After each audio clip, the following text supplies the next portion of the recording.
Assalamualaikum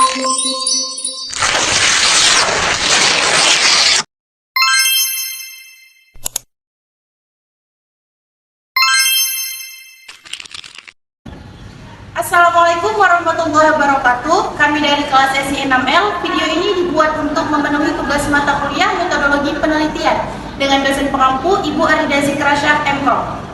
Di sini kami akan melakukan sesi tanya jawab sebanyak 8 pertanyaan. Tetapi sebelum memasuki sesi tanya jawab, kami akan memulai dengan perkenalan diri. I got so much motherfucking design on right now. Break it down, bring it back, make it clap. Selamat menyaksikan. Pertanyaan pertama.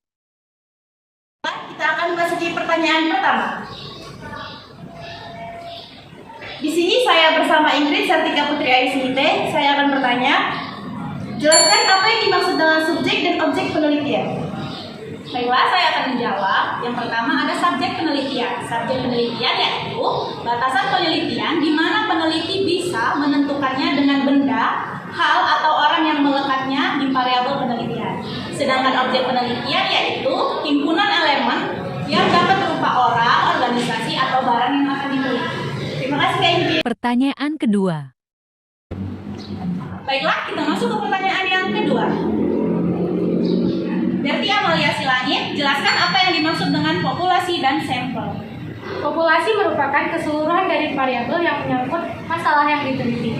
Nah, sedangkan sampel merupakan bagian dari populasi yang karakteristiknya dapat mewakili populasi keseluruhan. Pertanyaan ketiga. Di sini saya sedang bersama Ingrid. Pertanyaannya adalah, coba jelaskan apa manfaat mempelajari materi subjek dan objek penelitian.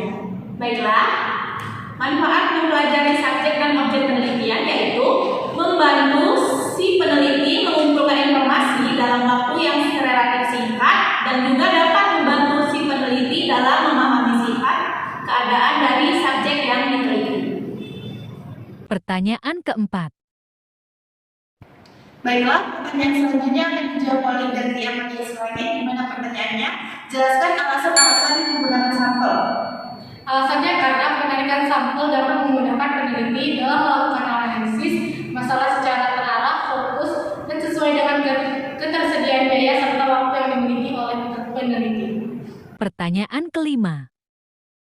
Baiklah, kita memasuki pertanyaan yang kelima. Di sini saya bersama dengan dia. Pertanyaan dari saya yaitu, jelaskan jenis-jenis teknik probabilitas sampling. Teknik probability sampling terbagi menjadi beberapa cara. Yang pertama adalah simple random sampling atau biasa disebut dengan SRS. SRS merupakan cara pengambilan sampel dari anggota populasi dengan menggunakan acak tanpa memperhatikan strata atau tingkatan dalam anggota populasi tertentu. Yang kedua adalah sample random systematic atau sample random systematic. Metode pengambilan sampel secara sistematis dengan interval atau jarak tertentu. Yang kedua, sample random systematic. Metode pengambilan sampel secara sistematis dengan interval atau jarak tertentu antar sampel yang terpilih. Cara ini menuntut kepada peneliti untuk memilih unsur populasi secara sistematis, yaitu unsur populasi yang bisa dijadikan sampel adalah yang keberapa. Yang ketiga adalah sampel random berstrata. Metode pengambilan sampel ini dengan cara membagi populasi ke dalam kelompok-kelompok yang kemudian akan disebut dengan strata. Dan dari tiap strata tersebut diambil sampel secara acak. Pengambilan sampel dari anggota populasi secara acak dan berstrata, tetapi sebagian ada yang kurang proporsional pembagiannya. Dilakukan dengan sampling ini apabila anggota populasinya heterogen atau tidak sejenis. Yang keempat adalah sampel random berkelompok atau cluster sampling. Pengambilan sampel dilakukan terhadap sampling unit, di mana sampling unitnya terdiri dari suatu kelompok atau cluster. Tiap item atau individu di dalam kelompok yang terpilih akan diambil sebagai sampel. Yang terakhir adalah sampel random bertingkat atau multi-stage sampling. Metode pengambilan sampel yang berproses pengambilan sampelnya dilakukan dalam 2 tahap atau two-stage sampling atau lebih. Proses pengambilan sampel dilakukan bertingkat, baik bertingkat 2 atau lebih. Pertanyaan keenam. Masuk ke pertanyaan ke-6. Di sini saya sedang bersama Rizky Aulia Israel. Saya akan menanyakan, jelaskan bagaimana menurut kamu cara merumuskan metodologi penelitian. Baik, saya akan menjawab. Menurut saya,